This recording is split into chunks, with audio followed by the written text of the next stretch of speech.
Hello guys, my name is Vikram. Welcomes you to strive for progress. Topic आपको पता लग गया होगा, चलिए स्टार्ट करते हैं।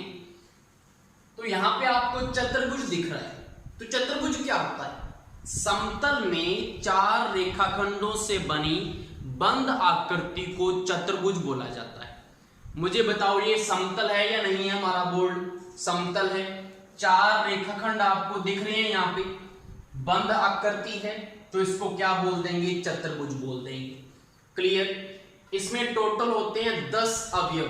कैसे 10 अवयव कैसे होंगे? यहाँ पे देखो, चार इसकी तो क्या है? भुजाएं हैं। गिनो मेरे साथ, चार तो इसकी क्या है? भुजाएं, साइड्स। चार इसके क्या है? एंगल्स हैं। तो चार इसके क्या है? कोण है। चार और चार कितने हुए? 8। और दो इसमें क्या है? विकर्ण है। तो यहां पे दो इसके क्या होगी? विकर्ण होगी। तो टोटल कितने हो गए? 8। टोटल कितने हो गए? 10 हो गए। तो 10 यहां पे क्या होगी? 10 हमारे अवयव हो चुके हैं। अगर कोई पूछ ले चतुर्भुज में कितने अवयव होते हैं? 10 अवयव होते हैं। उसके बाद आपको ध्यान में क्या रखना है कि चतुर्भुज जो है उसमें सारे अंत्य कोण का योग जो होता है टोटल, वो 360 डिग्री के इक्वल होता है। Angle A plus angle B plus angle C plus angle D कितना होगा? 360 डिग्री के इक्वल होगा।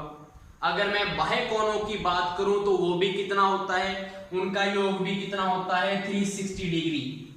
बाह्य कोणों का योग भी 360 है, अंत्य कोणों का योग भी 360 है। खत्म। उसके बाद आपका क्या है? यहाँ पे मैंने दो चतुर्भुज बना रखे हैं।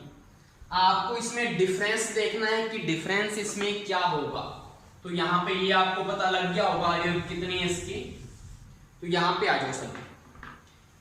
इस चतुर्भुज को तो बोलते हैं हम उत्तल चतुर्भुज। इसको क्या बोलेंगे? उत्तल चतुर्भुज बोलते हैं। और जो दूसरा आपको दिख रहा है इसको बोला जाता है अवतल चतुर्भुज। अवतल चतुर्भुज। दोनों में क्या डिफरेंस है? देखने से तो डिफरेंस लग गया, लेकिन प्रॉपर्टी में क्या लिखेंगे?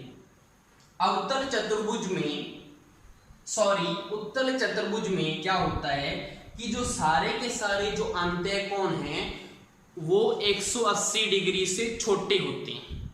ठीक है, अगर हम एंगल ए की बात करें 180 से छोटा है, बी भी छोटा है, सी भी छोटा है, डी भी छोटा है। ठीक है, पहली प्रॉपर्टी पता लग गई। दूसरी प्रॉपर्टी क्या है कि इसके जो विकर्ण होते हैं, उत्तल चतुर्भुज के जो विकर्ण हैं, वो दोनों विकर्ण चतुर्भुज के अंदर स्थित होते हैं। दो प्रॉपर्टी होगी। अब इसके ऊपर आ जाओ, अवतल चतुर्भुज। इसमें क्या है? अवतल चतुर्भुज में एक कोण 180 डिग्री से बड़ा होता है। तो आपको दिख रहा होगा कौन सा कोण बड़ा है। आपको ये वाला एंगल दिख रहा होगा, एंगल डी। आपको पता लग गया कि 180 से क्या है? ये बड़ा है। पता लग गया फर्स्ट डिफरेंस इसमें क्या है। दूसरे क्या है? 180 से छोटे हैं। दूसरा डिफरेंस क्या है कि इसमें जो विकर्ण है, एक तो विकर्ण होता है चतुर्भुज के अंदर तथा दूसरा होता है बाहर। कैसे? आपको दिख रहा होगा ए और डी शीर्ष को मिलाता हुआ एक तो विकर्ण ये बन रहा है इसका, दूसरा बी और सी को मिलाता हुआ जो विकर्ण है वो बाहर बन रहा है। तो यहाँ पे जो दूसरा डिफरेंस है वो ये है। आपको क्लियर हो गया होगा। तो ये आपका क्या है? बेसिक है यहाँ तक। अभी हमने जो पढ़ा है उसके ऊपर मैं 2 क्वेश्चन यहाँ पे आपको करवाने वाला हूं और आपको वहां पे वो क्लियर हो जाएगा कंसेप्ट। तो फर्स्ट हमारा क्वेश्चन है, चतुर्भुज ABCD में x की वैल्यू आपको बतानी है। तो हमने अभी पढ़ा था कि चतुर्भुज में अंत्य कोणों का योग होता है 360 डिग्री। तो यहाँ पे वैल्यू पुट करो, x की वैल्यू आ जाएगी 100 plus 40 plus x minus 5 plus x plus 15। आपको पता है ये चीज किसकी इक्वल होनी चाहिए? 360 डिग्री की इक्वल होनी चाहिए। सभी को प्लस करो। 100 प्लस 40। आप बोलोगे सर बीच में इंग्लिश बोल रहे हो, बीच में हिंदी बोल रहे हो, तो दोनों के लिए भाई ये बाइलैंग्वेज है। तो यहाँ पे 100 प्लस 40 140 140 और 15 कितने होते हैं? 155। 155 में से 5 के कितने होते हैं? 150। तो यहाँ पे हमारे पास कितना आ गया? 150 आ चुका है। तो 150, उसके बाद प्लस x, और x कितने होते हैं? 2x। तो यहाँ पे 2x आ गया, इज इक्वल टू क्या है हमारे पास? 360 डिग्री। तो यहाँ पे 2x इक्वल टू 360 माइनस 150। तो x इक्वल टू कितना आएगा? यहाँ पे कितना हो गया? 0, 6 में से 5 गया, 1 3 में से 1 गया, 2/2 आ चुका है। तो यहां से मुझे बताओ x की वैल्यू कितनी आ जाएगी? 105। तो 105 डिग्री हमारे पास क्या आ चुका है? हमारे पास x की वैल्यू आई है। सॉरी, ये कोई एंगल थोड़ी आया है, हमारे पास सिर्फ x की वैल्यू आई है। तो यहाँ पे डिग्री क्यों लगा रहे हो भाई? यही तो गलतियां होती हैं, यही गलतियां होती हैं जो आपको सुधारनी होती हैं। तो यहाँ पे x की वैल्यू क्या है? 105 चाहिए। आपको अगर पूछ लिया जाए इसी क्वेश्चन में कि हमें बताओ एंगल A व एंगल B कितना होगा, अगर ये भी पूछ लिया जाए तो क्या करोगे? आपको एंगल A की वैल्यू कैसे निकालनी है? x minus 5। जितनी x की वैल्यू आई उसमें से 5 माइनस कर दो। तो यहाँ पे A की वैल्यू कितनी आ गई? 100 डिग्री। अब इसको डिग्री लगाओगे। उसके बाद अगर एंगल B की वैल्यू पूछ ली जाए तो वो कितना आएगा? प्लस में 15 करना है इसमें, तो कितना आ जाएगा? बताओ भाई। 120 डिग्री बना, तो यहाँ पे 120 डिग्री आ जाएगा।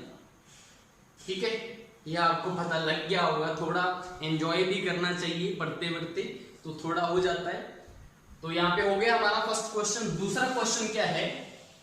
चतुर्भुज ABCD के अंत्य कोणों के मापों का अनुपात 1 2 3 4 अनुपात में दे रखी हैं। तो सबसे बड़ा कोण क्या होगा? अब ये कैसे करेंगे? वैसे ही करना है। अंत्य कोणों का योग कितना होता है? 360 डिग्री। आपको रेशो दे रखा है, आप क्या करो? यहाँ पे x वैल्यू जो है इसके मल्टीप्लाई में लिख लो। कैसे? इसको क्या लिखोगे आप? x, हमारा एक कोण तो कितना आ गया? x आ चुका है, इसको x मान लो। दूसरा हमारा कितना आ चुका है? 2x। तीसरा हमारा कितना आ चुका है? 3x। चौथा हमारा कितना आ चुका है? 4x। तो ये इसके कोण आ गए। अब हमने सिर्फ x की वैल्यू फाइंड करनी है, जैसे ऊपर किया था 360 डिग्री के इक्वल पुट करके। तो यहाँ पे देखो 4 और 3 कितने होते हैं? 7। 7 और 2 9, 9 और 1 10। तो यहाँ पे क्या आएगा? 10x इक्वल में कितना आएगा? 360 डिग्री टोटल होता है। तो यहाँ पे x की वैल्यू कितनी आ गई? 36 डिग्री आ चुकी है। लेकिन मैंने अगेन क्या बोला है? ये लेकिन यहाँ पे x क्या है? x यहाँ पे एक एंगल बन रहा है, तो आप इसको 36 डिग्री लिख सकते हैं। वहां पे x कोई एंगल नहीं था तो इसलिए नहीं लिखा था। ठीक है, तो यहाँ पे हमारा सही है, x इक्वल टू 36 डिग्री ही आएगा। तो आपका एंगल A कितना आ गया? 36 आ गया। अब मुझे बताओ, अगर एंगल A हमारा कितना आ गया? 36, तो ये कितना होगा? 36 दूना 72। 36 दूना 72 होते हैं भाई। अब 36 तिया कितने होते हैं? इसमें 36 प्लस कर लो ना, सीधा ही है। 6 और 2 8, 7 और 3 10। तो यहाँ पे कितना आ गया? एंगल C हमारा 108 डिग्री। अब क्या करोगे? 4 इंटू x, 36 को 4 से मल्टीप्लाई कर लो, या इसी में 36 जोड़ दो, एक ही बात है। चलो 36 से मल्टीप्लाई कर लेते हैं। तो 36 को 4 से किया, 4 छिका 24, 4 2 4 तिया 12, 2 14, 144। तो यहाँ पे एंगल D कितना आ जाएगा? 144 डिग्री। सीधा प्लस करते तो भी इतना ही आता। यहाँ पे देख लो, 36 को प्लस करोगे, 8 से 14, 4 1 10 3 13 और 1 14। क्लियर? तो यहाँ पे आपको क्या पूछा था? सबसे बड़ा कोण क्या होगा? सबसे बड़ा कोण होगा 144 डिग्री। एंगल D जो है हमारा सबसे बड़ा होगा। इसको सारों को निकालने की जरूरत नहीं है आपको। वहां पे मैंने तो बताया है कि आपको एंगल A ये होगा, B ये होगा, C ये होगा, D होगा। अगर आपको सीधा ये क्वेश्चन ही पूछा है ना, तो डायरेक्ट आपको पता है x अगर ये है तो 4x जो होगा, जो 4 गुना होगा वही तो बड़ा होगा ना सबसे। यहाँ पे तो 3 गुना है, यहाँ पे 2 गुना है। ठीक है, तो 4 गुना सीधा निकालो, 36 इंटू 4 सीधा मल्टीप्लाई करना है हमें। आपको सारे नहीं निकालने की जरूरत। ये तो मैंने अगर आपको सारे एंगल पूछ लिए जाए या और कुछ पूछ लिया जाए तो ऐसे करना है, इसको सीक्वेंस वाइज में चलना है। क्लियर है आपको ये दोनों क्वेश्चंस? नेक्स्ट आपका टॉपिक है समांतर चतुर्भुज या पैरेललोग्राम। तो आपको एबीसीडी एक समांतर चतुर्भुज दिख रहा है, इसकी क्या क्या प्रॉपर्टीज हैं उसको हम वन बाय वन डिस्कस करेंगे। तो सबसे पहले क्या होता है, इसमें जो AB जो साइड है वो इक्वल होती है CD साइड की। तो मैं क्या लिखूंगा यहाँ पे कि जो AB साइड है इसमें वो इक्वल होती है CD की। क्लियर। दूसरा जो AD साइड है वो इक्वल होती है BC की। तो यहाँ पे दूसरा क्या लिखें कि जो AD साइड है वो इक्वल होती है BC के। दो कंडीशन होगी। तीसरा इसमें क्या होता है, जो AB है वो पैरेलल होती है किसके, CD की। तो यहाँ पे क्या लिख देंगे, AB पैरेलल होती है CD के, ये समांतर होने का साइन है। दूसरा जो BC है वो पैरेलल किसकी होती है, AD की। तो आप क्या लिख दें, BC पैरेलल होती है AD के। तो यहाँ पे आपके पास दो प्रॉपर्टी आ गई, समांतर वाली और इक्वल वाली। तीसरा क्या होता है, इसमें जो एंगल होता है A वो एंगल C के होता है इक्वल। तो यहाँ पे क्या लिखूं मैं कि एंगल A इसमें इक्वल होगा एंगल C के। एंड आप दूसरा एंगल भी देख लिए, देखिए यहाँ पे एंगल जो B है वो भी किसके इक्वल होगा, एंगल D के। तो यहाँ पे क्या लिखें कि एंगल B इक्वल होगा एंगल D के इक्वल होगा। ये हो गया हमारा। इसके बाद इसमें क्या होता है, एक ही भुजा पर बने अंत्य कोणों का योग कितना होता है, 180 डिग्री होता है। तो आपको पता है यहाँ पे AB एक भुजा है, इस पर बने जो अंत्य कोण है कौन कौन से, एंगल A और एंगल B, इन दोनों का योग होता है 180 डिग्री समांतर चतुर्भुज के लिए। ऐसे ही अगर मैं बात करूं इस वाली भुजा के लिए, तो angle B plus angle CB कितना होगा, 180 डिग्री। ऐसे मैं इस वाली भुजा के लिए बात करूं और इस वाली भुजा के लिए बात करूं तो आप वो देख सकते हैं, मैंने दो बता दिए। ठीक है। उसके बाद इसमें क्या होता है, जो विकर्ण होते हैं समांतर चतुर्भुज का जो विकर्ण है इसको दो बराबर भागों में बांटता है। मतलब कि यहाँ पे अगर AC विकर्ण की मैं बात करूं, अगर AC विकर्ण की मैं बात करूं तो जो ये वाला पार्ट होगा वो इस वाले पार्ट के क्या होगा, इक्वल होगा।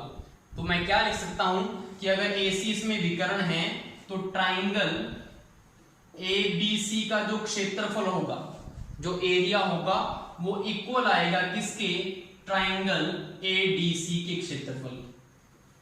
ADC ये दोनों क्या होंगे, इक्वल होंगे, इनका क्या इक्वल होगा, क्षेत्रफल।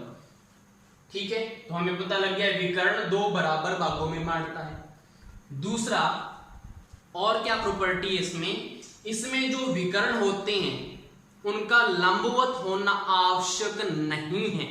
ध्यान में रखना, इनका आपस में लंबवत होना आवश्यक नहीं है। जरूरी नहीं है कि AC लंब हो किसके ऊपर, BD के ऊपर, ये जरूरी नहीं है। ठीक है। उसके बाद इसमें अगर ध्यान में रखिए आप, जो विकर्ण है, विकर्ण जो है एक दूसरे को समद्विभाजित करते हैं। समद्विभाजित का मतलब क्या है कि जो AC विकर्ण है जब इसको काटेगा इसको BD विकर्ण को, तो ये वाला जो पार्ट होगा वो इस वाले पार्ट के क्या होगा, इक्वल होगा। तो मैं क्या लिखूंगा यहाँ पे कि जो BO है वो इक्वल होगा DO की, BO इक्वल होगा DO की। तो ये दोनों इक्वल होंगे। ऐसे ही दूसरी कंडीशन भी आपको पता लग जाएगी कि ये वाला हिस्सा इस वाले हिस्से की इक्वल होगा। क्लियर है। तो विकर्ण आपस में क्या करते हैं, एक दूसरे को समद्विभाजित करते हैं। तीसरा क्या है, इसमें विकर्णों की लंबाई बराबर होना आवश्यक नहीं है। जो विकर्ण है जैसे कि AC विकर्ण है और दूसरा क्या है, BD विकर्ण है, दोनों की जो लंबाई है बराबर होना आवश्यक नहीं है समांतर चतुर्भुज के लिए। क्लियर। यहां तक पता लग गया आपको कितनी प्रॉपर्टीज मैंने बता दी। एक तो ये वाली चीज है, दूसरा ये हो गया, पैरेलल वाली कंडीशंस होगी, उसके बाद मैंने एंगल्स वाली कंडीशन बताई, अंत्य कोण वाली कंडीशन होगी, उसके बाद मैंने विकर्ण का बताया कि बराबर भागों में बांटते हैं, उसके बाद बताया कि ये लंबवत होना आवश्यक नहीं है, उसके बाद क्या बताया कि जो है एक दूसरे को ये समद्विभाजित करते हैं। उसके बाद क्या बताया कि विकर्ण की लंबाई सेम होना आवश्यक नहीं है दोनों विकर्णों की, ठीक है। ये हमारा था यहाँ पे समांतर चतुर्भुज। नेक्स्ट हमारा टॉपिक है रेक्टेंगल या आयत। इसके बारे में आपको पता भी होगा। चलिए देखते हैं क्या क्या प्रॉपर्टीज हैं। इसमें आपको पता है AB जो है वो पैरेलल होता है CD के, और जो AD है वो किसके पैरेलल होता है, BC के, ये तो पता है। उसके बाद इसकी मेन प्रॉपर्टी क्या है, इसमें AB किसके इक्वल होता है, AB इक्वल होता है CD के, और जो AD इक्वल होता है वो किसके इक्वल होता है, BC के, ये आपको पता है। और आपको ये भी पता होगा कि रेक्टेंगल में जो सभी एंगल हैं वो कितने के होते हैं, 90 डिग्री के।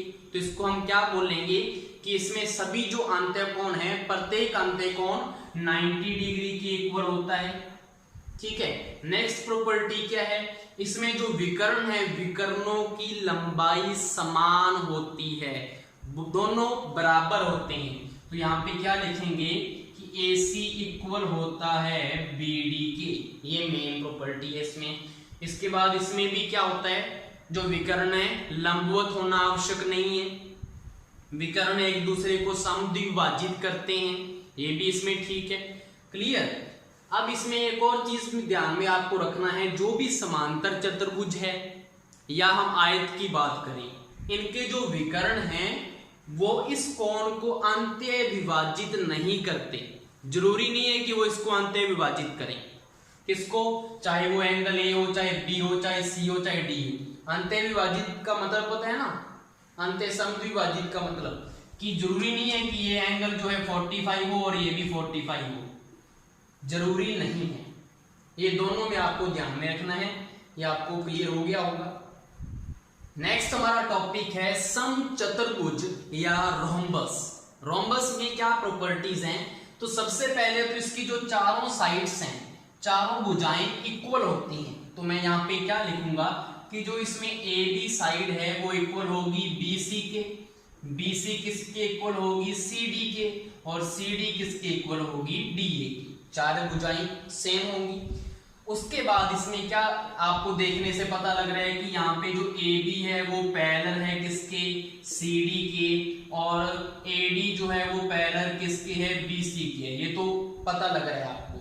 तीसरी इसमें मेन प्रॉपर्टी क्या है, इसमें जो विकर्ण होते हैं आपस में लंब समद्विभाजित होते हैं, एक दूसरे को क्या करते हैं, 90 डिग्री के कोण पर वो काटते हैं, ये इसमें मेन प्रॉपर्टी है। तो मैं यहाँ पे क्या लिखूंगा कि AC इसमें लंब होता है किसके ऊपर, BD के ऊपर, क्लियर है। और किसी में ऊपर नहीं था ना, आयत में भी नहीं था, समांतर चतुर्भुज में नहीं था, लेकिन ये समचतुर्भुज में है। और विकर्ण आपस में बराबर होने आवश्यक नहीं है, जरूरी नहीं है कि उनकी लेंथ बराबर हो, आवश्यक नहीं है इसमें भी। इसके बाद इसकी आगे की प्रॉपर्टी क्या है, इसमें जो एंगल A है वो एंगल C के इक्वल होगा, एंगल B एंगल D के इक्वल होगा। तो यहाँ पे मैं लिख देता हूं कि इसमें एंगल A इक्वल होता है एंगल C के, और एंगल B इक्वल होता है एंगल D के, ये प्रॉपर्टी है। इसके बाद एक ही भुजा पर बने अंत्यकोणों का योग कितना होता है, इसमें भी 180 डिग्री होता है, जैसे हमने समांतर चतुर्भुज में देखा था। तो यहाँ पे भी क्या लिखेंगे, angle A plus angle B is equal to angle B plus angle C is equal to angle C plus angle D is equal to angle D plus angle A is equal to कितना होगा, 180 degree, 180 degree होता है। तो मैंने सारों का बता दिया इसमें, क्लियर है। ये हमारा था समचतुर्भुज। नेक्स्ट हमारा टॉपिक है यहाँ पे वर्ग या स्क्वायर। तो स्क्वायर की क्या क्या प्रॉपर्टीज होती हैं, आपको पता है कि इसमें चारों जो साइडें हैं, चारों साइडें इक्वल होती हैं। तो यहाँ पे मैं क्या लिख दूं कि AB जो है वो इक्वल होता है BC के, BC इक्वल होता है CD के, CD इक्वल होता है DA के। पहली तो ये प्रॉपर्टी होगी। और ये भी पता है सभी को, ये वाला एंगल जो होता है सभी में ये 90 डिग्री के इक्वल होता है ना। तो ये वाला एंगल सभी में हमने क्या बना दिया, 90 डिग्री। तो हम क्या बोल सकते हैं कि प्रत्येक अंत्यकोण कितने के इक्वल होता है, 90 डिग्री के इक्वल होता है। यहाँ से आपको देखने से पता लग रहा है कि जो ए बी है वो पैरेलल किसकी है, यहाँ पे सी डी के, और जो ए डी है वो पैरेलल किसकी है, यहाँ पे बी सी की। ये देखने से पता लग रहा है। और इसमें मेन कंडीशन क्या है, इसमें जो विकर्ण है एक दूसरे को लंब समद्वि विभाजित करते हैं। तो यहाँ पे मेन कंडीशन इसकी ये है कि AC इसमें लंब होगा किसके ऊपर, BD के ऊपर। 90 डिग्री एंगल होगा दोनों के बीच में, 90 डिग्री के एंगल पर कट करेंगे एक दूसरे को। और इसमें क्या प्रॉपर्टी है, आपको देखने से पता लग रहा होगा कि जो विकर्ण है इसमें जो विकर्णों की लंबाई है ना वो भी बराबर होती है। यहाँ पे देखने से पता लग रहा है कि विकर्णों की लंबाई क्या होगी, बराबर होगी। तो यहाँ पे क्या आएगा, AC इक्वल होता है इसमें BD के। तो ये दोनों कंडीशंस किस में होती हैं, वर्ग में होती हैं। लंब समद्विभाजित भी होगा और विकर्णों की लंबाई भी बराबर होगी। क्लियर। अब इसके बाद वर्ग और समचतुर्भुज क्या करते हैं, जो यहाँ पे अंत्यकोण होते हैं इनको समद्विभाजित भी करते हैं। ठीक है, हमने उसमें पढ़ा था कि समांतर चतुर्भुज और आयत नहीं करते। यहाँ पे कंडीशन क्या है कि जो वर्ग है और जो हमारा समचतुर्भुज है ये दोनों के दोनों क्या करते हैं, जो अंत्यकोण होता है उसको क्या करते हैं, समद्विभाजित। मतलब क्या है कि अगर ये 90 डिग्री होगा तो ये 45 और 45 ही होगा। ऐसे नहीं है कि ये 40 और ये 50 कर दो, गलत हो जाएगा। वर्ग हमेशा क्या करता है, समद्विभाजित करता है अंत्यकोण को, ऐसे ही समचतुर्भुज भी। क्लियर है, ये हमारा वर्ग था। लास्ट हमारा टॉपिक है यहाँ पे काइट या पतंग। इसकी क्या क्या प्रॉपर्टीज हैं चलिए देखते हैं। इसमें जो AB जो साइड है वो AC साइड क्या क्या होती है, इक्वल होती है। तो यहाँ पे क्या लिखेंगे हम, AB जो है वो इक्वल होती है AC के, और जो BD साइड है लंबे वाली वो लंबी वाली साइड की इक्वल होती है CD की। तो यहाँ पे क्या लिखेंगे हम, BD इक्वल होता है CD की। क्लियर। उसके बाद आपकी यहाँ पे प्रॉपर्टी क्या है, इसमें जो विकर्ण हैं, विकर्ण एक दूसरे को क्या करते हैं, लंब समद्विभाजित करते हैं। दोनों के बीच में कितने का एंगल बनता है, 90 डिग्री का एंगल। तो यहाँ पे हम क्या लिख सकते हैं कि जो AD है विकर्ण वो लंब होता है किसके ऊपर, BC के ऊपर। क्लियर है आपको। ये हमारा था पतंग। और एक और क्या प्रॉपर्टी होती है इसकी, हमें पता है कि ये दोनों आपस में क्या करते हैं, लंब समद्विभाजित करते हैं। और यहाँ पे जो OB होता है, जो ये OB साइड है वो OC साइड के भी क्या होती है, इक्वल होती है। तो यहाँ पे हमारा OB जो है वो इक्वल होगा OC के। ये भी कंडीशन आपको यहाँ पे ध्यान में रखनी है पतंग के बारे में। ये हमारा सारा टॉपिक था आज का। आई होप सो आपको ये पसंद आया होगा। Thank you.